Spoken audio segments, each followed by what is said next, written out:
बाल गंगाधर तिलक ने भारत में एक आंदोलन चलाया था, होम रूल आंदोलन। क्या चलाया था?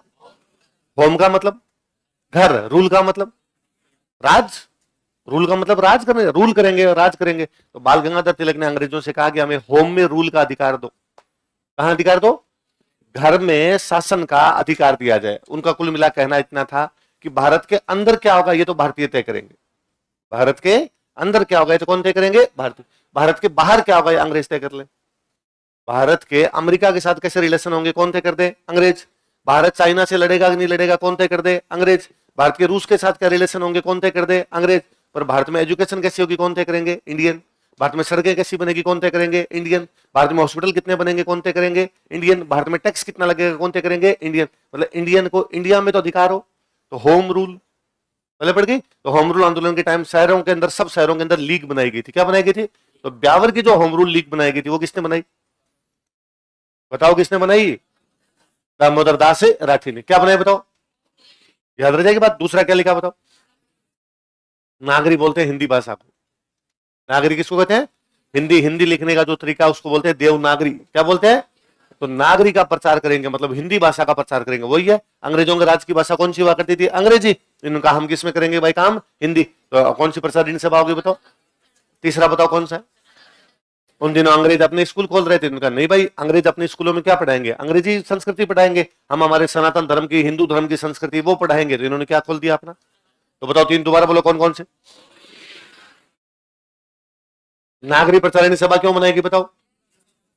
इसका मतलब ये कौन सी भाषा के समर्थक है? तो अब यदि आप समर्थन करते हो किसी भाषा का तो उसकी शुरुआत अपने घर से करो। Charity begins at the home. और इनका जो मिल थी वो क्या नाम था उसका? तो इनका आज के बाद कृष्णा मिल के जीते भी अकाउंट है। क्या बोलो, क्या चीज बोली मैंने? कृष्णा मिल के जीते भी अकाउंट है। उनका कामकाज कौन सी भाषा में होगा? वरना अपने यहाँ अकाउंट्स दो भाषाओं में रिकॉर्ड हुआ करते थे, या तो राजस्थानी या फारसी। कौन कौन सी दो भाषाएं? इधर राजस्थानी और फारसी। पर इन्होंने कहा अकाउंट्स किस में रखेंगे? अकाउंट को हिंदी में क्या कहते हैं? खाता। खाता बही। खाता बही समझते हो? देखो, कृष्णा मिल के खाते बही हिंदी में रखना शुरू कर दिया था। कृष्णा मिल के खाते बही हिंदी में रखना प्रारंभ कर दिया था। He started to manage accounts of Krishna Mill in Hindi. He started to manage accounts of Krishna Mill in Hindi. Krishna मिल के खाते बही हिंदी में रखना प्रारंभ कर दिया था। He started to manage accounts of Krishna Mill in Hindi. Krishna मिल के खाते बही हिंदी में रखना प्रारंभ कर दिया था। He started to manage accounts of Krishna Mill in Hindi. तब ना अंग्रेजों का राज अजमेर में हुआ करता। तो अजमेर में अंग्रेजों का एक अधिकारी बैठता, उसको बोलते कमिश्नर। क्या बोला करते? तो ये अजमेर के कमिश्नर से जाके मिले और कमिश्नर को जाके कहा भाई कमिश्नर साहब हमारी भाषा तो हिंदी है, अजमेर में लोगों को हिंदी समझ में आती है, जबकि सारे ऑफिस के अंदर क्या चलती है? अंग्रेजी। तो कमिश्नर इनकी बात मानी और कहा गया कि अजमेर के जितने भी ऑफिस है उनके अंदर अंग्रेजी के साथ साथ में कौन सी भाषा चल सकती है? लिखो, इनके फ्रीडम फाइटर के राजस्थान में यदि कोई भामाशाह थे तो कौन कौन थे? बोलो नाम बोलो सारे। इनको क्या कहा जाता है? स्वतंत्रता संग्राम के भामाशाह। तीनों नाम होता है। जन्म कहां पर हुआ था इनका बताओ? काशी का पास कहां पड़ता है? सीकर। वो छोटी उम्र में थे तभी इनमें राष्ट्रवाद की भावना थी, नेशनलिज्म की भावना थी। बाल गंगाधर तिलक मराठी भाषा में एक अखबार निकालते थे, उसका नाम था केसरी। क्या नाम था? अच्छा, जो भी फ्रीडम फाइटर्स अखबार निकालते तो अखबार निकालने के लिए पैसे चाहिए। पैसे कहां से लाते? आज अखबार यदि बिकता है तो अखबार इससे नहीं बिकता कि आप अखबार वाले को 5 रुपए देते हो। दिल्ली के अखबार के अखबार इसलिए बिकता है क्योंकि उसके मेन पेज पे फेयर एंड लवली का एड आता है। फेयर एंड लवली वाला अखबार बिकवाता है, नहीं कि हम और आप बिकवाते हैं उस अखबार को। अब आज के कई साल पहले अखबार में एड तो आते नहीं थे। और फ्रीडम फाइटर्स के अखबार को एड कौन देगा? फ्रीडम फाइटर्स के अखबार को एड देंगे मतलब अंग्रेजों की नजर के अच्छा तो इनकी सहायता करता है, तो अब उनके अखबार कैसे बिकेंगे? तो फिर चंदा करते हैं, चंदा दो भाई अखबार चलाएंगे। क्यों? क्योंकि अखबार हम यदि छापेंगे तो अखबार में अंग्रेजों के खिलाफ छापेंगे, लोगों में अवेयरनेस आएगी, तो अखबार जाना जरूरी है। पर उसके लिए हमारे पास क्या नहीं है? जो कहते जमनालाल बजाज स्कूल में पढ़ा करते थे, इनको पता चला कि भाई केसरी अखबार के लिए चंदा लिया जा रहा है, तो इन्होंने 100 रुपए चंदा भेजा था। कितना चंदा भेजा? स्कूल के बच्चे के लिए 100 रुपए बड़ी बात थी। उन दिनों में तो हर किसी आदमी के लिए 100 रुपए बड़ी बात थी। देखो, बाद में गांधी जी ने भारत में अपना पहला बड़ा आंदोलन चलाया था, असहयोग। कौन सा चलाया? क्या मतलब है असहयोग का? सहयोग नहीं करेंगे। किस बात में सहयोग नहीं करेंगे? तो हम सरकार के स्कूल में नहीं जाएंगे। अंग्रेजों ने स्कूल खोल रखी, हम उसमें जाएंगे ही। हम सरकार के कॉलेज में नहीं जाएंगे, हम सरकार के कोर्ट में नहीं जाएंगे, हम सरकार के फंक्शन में नहीं जाएंगे, हम सरकार की नौकरी नहीं करेंगे, हम सरकार की पेंशन नहीं लेंगे, हम सरकार की उपाधियां नहीं लेंगे। मतलब सरकार जो भी देती है हम उनमें किसी प्रकार का कोई सहयोग करेंगे मैं आपकी क्लास में आता हूं, पढ़ाने के लिए आऊं, आप सारे उठ के बाहर चले जाओ, ऐसा ही योग है। तो मैं एक दिन आके और देख लूंगा, अगले दिन भी आप बाहर चले गए तो तीसरे दिन मैं कह दूंगा मैं ही नहीं आ रहा। यही तो होगा बाद में, हम अंग्रेजों का दिया सहयोग करेंगे तो अंग्रेज हमारा देश छोड़ के चले जाएंगे। ऐसा किसका मानना था? तो गांधी जी का मानना था कि हमारे पास जो भी अंग्रेजों का दिया हुआ सब कुछ लौटा देंगे। यदि अंग्रेजों ने हमें उपाधियां दे रखी है, क्या दे रखी है? अंग्रेज उपाधि दे दिया करते, जैसे सर प्रताप, तो सर की उपाधि किसकी दी हुई है? अंग्रेजों की। सर छोटू राम चौधरी, तो सर की उपाधि किसकी दी हुई है? तो हमारे पास जो भी अंग्रेजों की उपाधि है वो हम सब लौटा देंगे। जैसे गांधी जी को अंग्रेजों ने उपाधि दे रखी थी कैसर हिंद, क्या दे रखी थी? गांधी जी ने कहा मैं कैसर हिंद लौटाता हूं। गांधी जी अफ्रीका रहते थे, वहां अंग्रेजों ने उनको दो उपाधियां दी थी, जुल्लू पदक और बोअर पदक। कौन कौन से दो पदक दिए थे? जुल्लू और बोअर।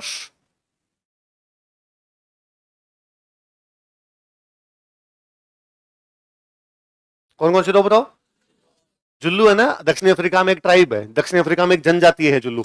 जुल्लुओं ने अंग्रेजों के, दक्षिण अफ्रीका में, गांधी जी दक्षिण अफ्रीका रहते हैं, दक्षिण अफ्रीका में अंग्रेजों का राज था। किसका राज था? अंग्रेजों का राज दक्षिण अफ्रीका में। गांधी जी भी वहीं दक्षिण अफ्रीका में रहते हैं। और दक्षिण अफ्रीका में एक जनजाति, एक ट्राइब, उस ट्राइब का नाम क्या था? जुल्लू। जुल्लुओं ने आंदोलन किया अंग्रेजों के खिलाफ। किसके खिलाफ? गांधी जी ने अंग्रेजों का साथ दिया। किसका साथ दिया? तो अंग्रेजों ने राजी होकर गांधी जी कौन सा मेडल दे दिया? बोअर अफ्रीका में किसानों की एक जाति होती है, एक जाति थी बोअर, वहां के किसान थे बोअर किसान, उन्होंने अंग्रेजों के खिलाफ आंदोलन किया, गांधी जी ने अंग्रेजों का साथ दिया, इसलिए गांधी जी को एक और मेडल मिला। कौन सा? तो गांधी जी को अफ्रीका में दो मेडल मिले थे। कौन कौन से? कल मैंने बताया था, गांधी जी ने कहा था फर्स्ट वर्ल्ड वॉर में हमें अंग्रेजों का साथ देना चाहिए, क्योंकि यदि हम फर्स्ट वर्ल्ड वॉर में अंग्रेजों का साथ देंगे तो अंग्रेज जैसे ही वर्ल्ड वॉर जीतेंगे हमें क्या कर देंगे? अंग्रेज राजी हुए, उन्होंने गांधी जी को एक मेडल और दे दिया, कैसर ए हिंद। क्या दे दिया? कैसर है ना, जर्मन भाषा का एक शब्द है, और कैसर का मतलब था राजा। कैसर का मतलब क्या होता है? तो कैसर हिंद का मतलब क्या हुआ? हिंदुस्तान का राजा। क्या मतलब हुआ? तो अंग्रेजों ने गांधी जी कहा कि अरे आप तो हिंदुस्तान के राजा हो, आपने हमारा सपोर्ट किया। तो गांधी जी के पास अंग्रेजों के दिए हुए 3 मेडल थे, बताओ कौन कौन से? तो असहयोग आंदोलन शुरू किया, गांधी जी ने कहा तीनों मेडल मैं अंग्रेजों के मुंह पे मारता हूं। तो देश में बाकी लोगों ने भी अपनी उपाधियां लौटाई। तो बजाज जी के पास में अंग्रेजों की दी हुई एक टाइटल था, उसका नाम था राय बहादुर। क्या था? तो गांधी बजाज जी ने अपना कौन सी उपाधि वापस लौटा दी? कौन से आंदोलन में? असहयोग। कौन से? क्या डेट लिखी है मैंने? गांधी जी का असहयोग आंदोलन 1 अगस्त 1920 से शुरू हुआ था। कब से शुरू हुआ था बताओ? उसी दिन सुबह तिलक की डेथ हो गई थी। किसकी डेथ हुई थी? तो तिलक की डेथ कब हुई? असहयोग आंदोलन कब शुरू हुआ? तो गांधी जी ने कहा कि भाई तिलक का सपना था, स्वराज मेरा जन्मसिद्ध अधिकार और मैं उसे लेकर रहूंगा, तो हम भी स्वराज के लिए संघर्ष करेंगे, हम तिलक के सपने को सच करेंगे, हम स्वराज के लिए संघर्ष करेंगे। और स्वराज लेने के लिए क्या करना पड़ेगा? स्वराज लेने के लिए अंग्रेजों का सहयोग करना पड़ेगा, इसलिए हम कौन सा आंदोलन चला रहे हैं? असहयोग आंदोलन, नॉन कॉपरेशन मूवमेंट चला रहे हैं। लेकिन आंदोलन को चलाने के लिए हमें धन की आवश्यकता है, इसलिए हमें फंडिंग चाहिए, धन ला के दो। तो गांधी जी ने एक फंड रेज किया था, उसका नाम था तिलक स्वराज फंड। क्या नाम था? क्योंकि क्या प्राप्त करना हमें? स्वराज। स्वराज कौन प्राप्त करना चाहते थे? तिलक। इसलिए हम किसका सपना सच करेंगे? तिलक। इसलिए इस फंड का नाम क्या रखा गया? तिलक स्वराज फंड। किसने बनाया? कौन से आंदोलन में? रुपए डालो भाई। तो बजाज जी ने इसमें 1 लाख रुपए दिए थे। कितने दिए थे? कब की बात है ये? 1920 में बजाज जी ने तिलक स्वराज फंड में कितने रुपए दिए? कब? 1920। कब की बात है? अब क्या चल रहा है? 2025। क्या चल रहा है? और तुम कहते हो फीस ज्यादा है। 1 लाख की फीस है तुम्हारी, 1,12,000 रुपए कितनी है? और तुम कहते हो फीस ज्यादा, फीस कम है। तुम मांग करो सर फीस और बढ़ाओ, आंदोलन कर दो इसके लिए। कम है फीस या ज्यादा फीस? ज्यादा है। कैसे ज्यादा कैसे लगती है तुम्हें? 1 लाख रुपए यूं देख के ज्यादा लगता है, या तुम्हें लगता है कि रुपए 1 लाख लेते लेकिन पढ़ाते कम है? हैं? एक साथ कहां लेते हैं, दो किस्तों में लेते हैं? हैं?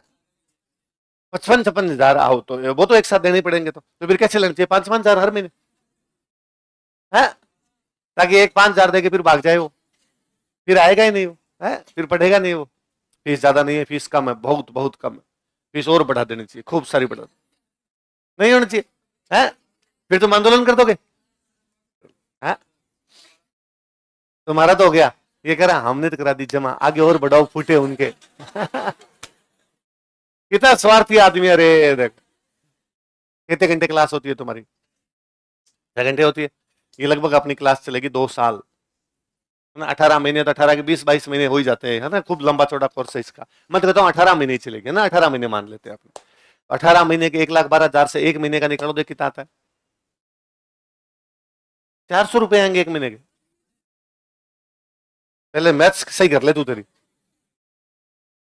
है 1,12,000 रुपए को यदि 18 भाग में डिवाइड करोगे तो एक महीने का लगभग कितना आएगा? अरे मैथमेटिक्स भाग ही तो लगाना है। 1,12,000 में 18 का भाग दो, 18 का पाड़ा तो आता होगा है लगभग 6,000 रुपए, है ना? 6,000 रुपए मान ले, 6,000, 100 रुपए, 150 रुपए, 6,000 मान लू मैं मोटा मोटा। 18 छः 108 होते, मैं इसको 6,000 मान लेता हूं। तो एक महीने की फीस कितनी हुई? 6,000। एक दिन की 200, एक दिन की 200 रुपए होगी। 6 घंटे पढ़ाते हैं तो एक घंटे की, एक घंटे कितनी हुई? गड़बड़ाई हुई मैथ्स का आदमी। 30 रुपए, 30-35 रुपए, 35 रुपए मान ले। एक घंटे कितनी हुई? 35। तो मतलब यदि एक घंटे ही पढ़ाया जाता आपको तो 35 का 30 करते तो कितने रुपए होता लगभग? मतलब मैं एक घंटे पढ़ाते वापस भेज देते, एक घंटे पढ़ाते वापस भेज देते, तो 35 रुपए एक दिन के हुए, तो 30 दिन के कितने रुपए लेते लगभग? 1,000, 1,000 रुपए, 1,050 के आसपास रुपए होंगे। मतलब 1,000 रुपए यदि एक घंटा पढ़ा के आपको घर भेज दिया जाता तो फीस कितनी होती? 1,000। 9th क्लास का बच्चा साइंस की ट्यूशन जाता है एक घंटे के लिए, मास्टर जी फीस लेते हैं 5,000 रुपए। 9th क्लास का बच्चा, फीस बहुत कम है ना? हाँ? ना ना ना, है क्लास भरी रहती है। 11th की 12th की जाके देख लो क्लास से। हाँ, उनकी फीसें 2,500-3,000 रुपए होती है। और तू एकला जा, कल एक अकेला जाना, अकेले पढ़ना तेरे को, अकेला पढ़ना, एक को बिठा बिठा के पढ़ाया जाए। जिस बैच में जितनी भीड़ होगी उसमें पढ़ाई उतनी अच्छी होगी। मास्टर और नेता भीड़ को देके ज्यादा अच्छा पढ़ाते हैं। मैं कहूं मेरे को किसी ऐसे बैच में भेज दिया जाए जिसमें बच्चे है ही नहीं, यूं लगता है सिर में लठ मारा है किसी ने, बोला ही नहीं जाता, बातें नहीं उमड़ती। नेता को ऐसी जगह भाषण देने के लिए भेज दिया जाए जहां पर भीड़ नहीं, नेता से भाषण नहीं दिया जाए, दिमाग खराब हो जाए उसका। बैच यूं भरा रहता है, मुझे लगता है मैं इनको ये भी बता दूं, ये भी बता दूं, ये भी बता दूं। बैच भरा हुआ नहीं रहता, मुझे लगता है कराओ रपट लिखो, रे फटाफट लिखो, है ना? तो फीस ज्यादा नहीं है। फीस क्या है? हाँ, तुम्हें ज्यादा है। मैं पढ़ता था तब खूब थी, तब भी, तब कितनी लगती थी? अब मैं आज की वो बात है 2010 की, समझे? मैं 2010 में पढ़ा था और तब 12,000 रुपए हिस्ट्री की, 12,000 रुपए फिलोसॉफी की, 24,000 वो, और जीके की हुआ करती थी 10-12,000 रुपए, तो 35-40,000 रुपए हुआ करते थे। हाँ, सब्जेक्ट हुआ करते थे पहले। तो पहले ये जीके होता ही नहीं था, पहले सब्जेक्ट्स के पेपर हुआ करते थे। और ये तो शायद मेंस की थी, प्री की अलग, तो करके लगभग वही 40-50,000 के रुपए आसपास हुआ करती थी। तो 40-50,000 रुपए आज के 15 साल पहले थे। उस बातों को भी तो 15 साल हो गए ना, उसमें अब में तो बड़ा फर्क आ गया तब से, सीधी सी बात है। तो अभी अगले बैच से फीस करेंगे 2.5 लाख रुपए। कर दे, तुम्हारे छोटे भाई बहन आएंगे रे, कर दो, कर दे पक्का। देख कितने स्वार्थी, देखो इस दुनिया के सबसे स्वार्थी बच्चे ये हैं। है? क्यों नहीं? मेरी ओडी तो बिना फीस की आ जाएगी। मेरे वाली की चिंता मत कर तू। इसके लग रखा है मेरी फीस से लाए हो ओडी, यदि मैं फीस नहीं देता तो नहीं आती है आपकी ओडी। कब आया तू एडमिशन लेने? है? हाँ, तो मैं बहुत पहले ले आया था। चलो, ये सोचता होगा आज फीस जमा करवाई तभी भरवाया तेल।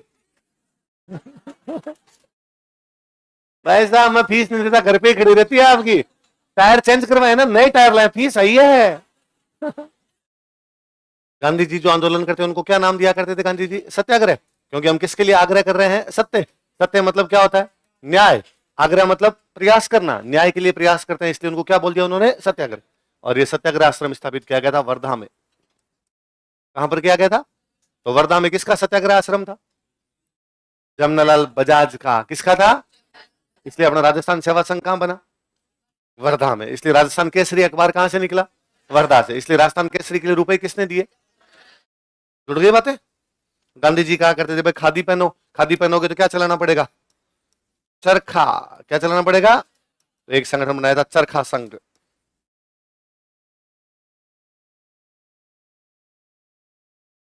ये अपने जयपुर में एक जगह पड़ती है अमरसर।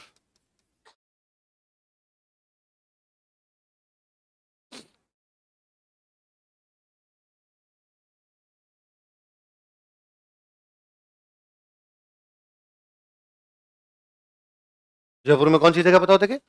अमरसर। अमरसर में क्या स्थापित किया था? चरखा। इस चरखा संघ में इनके साथ एक व्यक्ति और थे, उनका नाम था बलवंत सांवलाराम देश पांडे। गांधी जी के खुद के 4 बेटे थे। कितने बेटे थे? और चारों गांधी जी कमा के देते नहीं थे। गांधी जी कमा के कोई दे रहा था तो कौन दे रहे थे? जमनालाल बजाज। तो नाम पड़ गया गांधी जी का 5वां पुत्र। क्या नाम पड़ गया? देखो गांधी जी का पांचवां पुत्र, fifth son of Gandhi ji.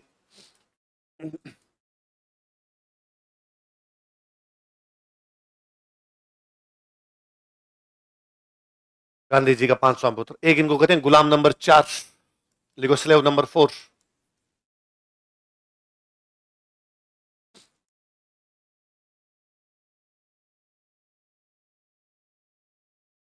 Hiralal Shastri. Shastri ji अपने जयपुर के थे, जयपुर प्रजामंडल की स्थापना करने में मुख्य भूमिका थी। पर इनका मुख्य एक रोल दूसरा पढ़ते हैं अपने अपने टोंक में एक जगह पड़ती है निवाई। यहां निवाई में एक संगठन बनाया था, उसका नाम था जीवन कुटीर। कौन सा बनाया था?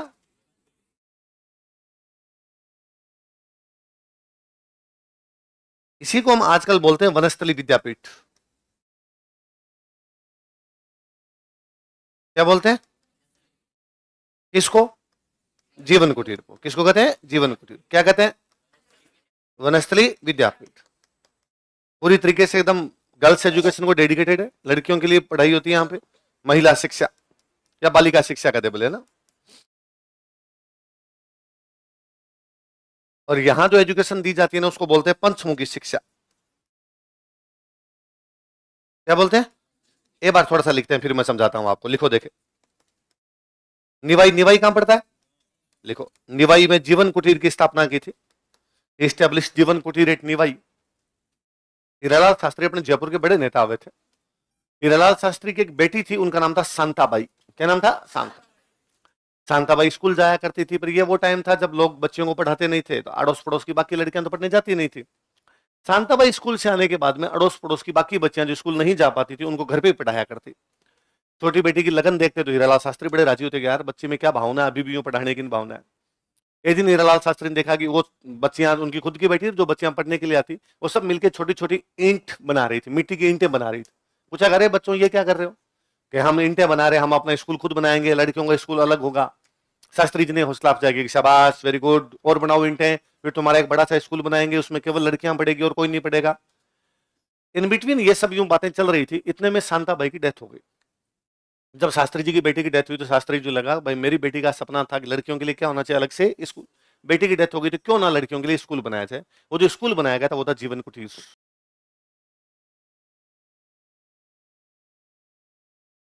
क्या नाम बताओ देखे? अंजना देवी चौधरी। लिखो, जन्म स्थान श्री माधोपुर, सिक्कर में एक जगह पड़ती है।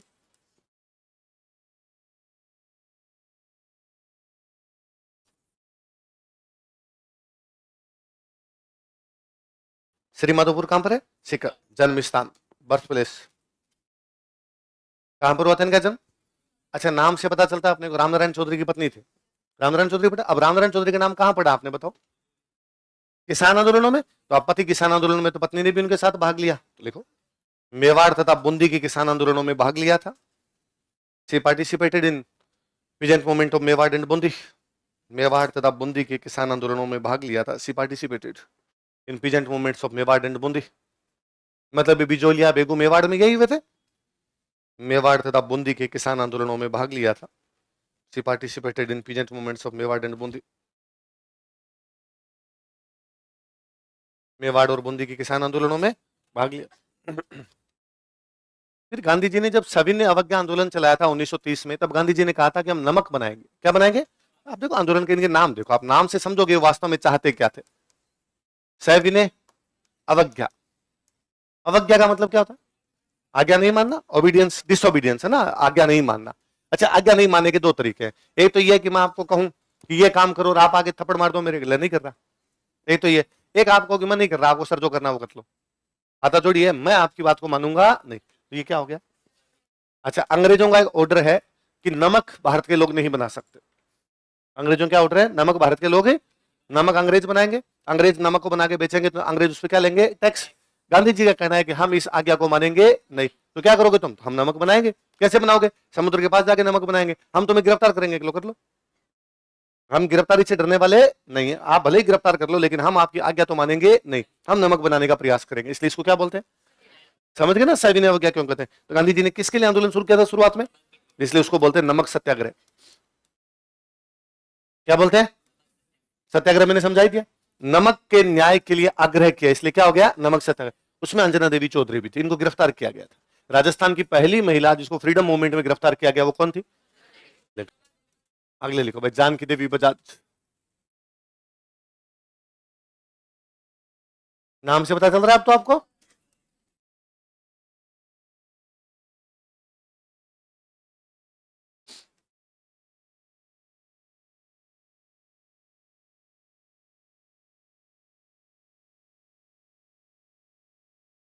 लिखो जन्म स्थान जावरा, जावरा पड़ता है मध्य प्रदेश में।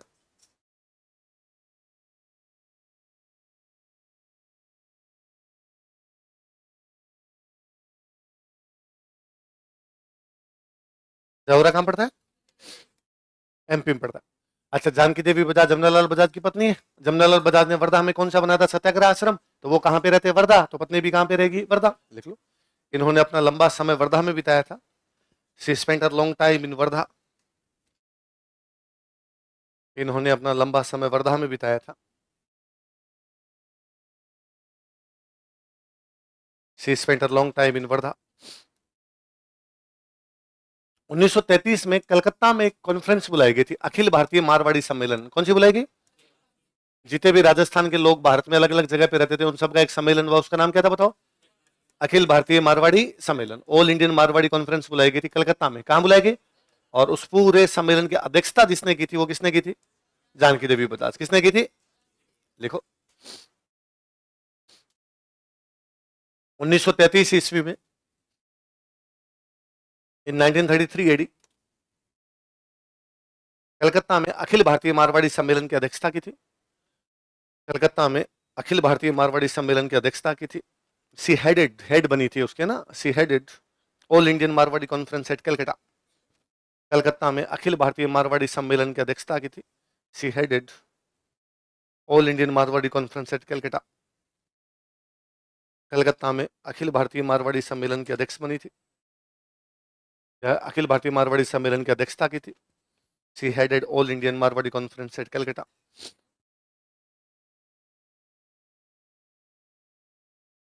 बाद में जयपुर में अपने प्रजामंडल बन गया था, तो इनको जयपुर प्रजामंडल की भी अध्यक्ष बनाया गया था। लिखो, यह जयपुर प्रजामंडल की अध्यक्ष रही थी। She was president of Jaipur Prajamandal also.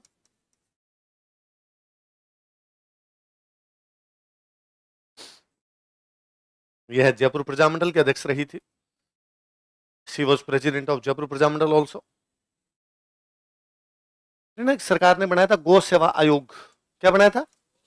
गौ सेवा कमीशन, उसकी भी इनको अध्यक्ष बनाया गया था। लिखो, यह गौ सेवा आयोग की भी अध्यक्ष रही थी। शी वॉज प्रेसिडेंट ऑफ गौ सेवा कमीशन ऑल्सो। यह गौ सेवा आयोग की अध्यक्ष भी रही थी। शी वॉज प्रेसिडेंट ऑफ गौ सेवा कमीशन ऑल्सो। जमनालाल बजाज के जो राजनीतिक गुरु थे उनका नाम था विनोबा भावे। क्या नाम था? कौन थे विनोबा भावे, बताओ? जमनालाल बजाज के राजनीतिक गुरु, बोलो दोबारा बोलो, क्या बोला मैंने? कौन थे? और विनोबा भावे ने आजादी के बाद एक आंदोलन चलाया था, भूदान आंदोलन। कौन सा चलाया था? भू का मतलब जमीन, दान का मतलब दान। जमीन को क्या देना है? दान। किससे? तो कहा गया कि आजादी के बाद कुछ लोगों के पास जमीन ज्यादा और कुछ लोगों के पास जमीन कम, तो जिनके पास ज्यादा है उनके पास विनोबा भावे कह रखा, मैं झोली फैलाता हूं, आप अपनी जमीन का मुझे दान दीजिए ताकि उन लोगों को बांटे जिनके पास जमीन है। तो भूदान आंदोलन किसने चलाया? क्या है भूदान आंदोलन? जिनके पास जमीनें ज्यादा है उनसे ली गई तथा जिनके पास जमीनें कम है उनको दी गई। तो इन्होंने विनोबा भावे के भूदान आंदोलन में भी भाग लिया था। हुआ क्या था, जमनालाल बजाज की पहले ही डेथ हो गई थी आजादी से पहले, तो जब आजादी के बाद भूदान आंदोलन चला तो जमनालाल बजाज के राजनीतिक गुरु कौन थे? विनोबा भावे। उनका परिवार तो शामिल होगा। लिखो,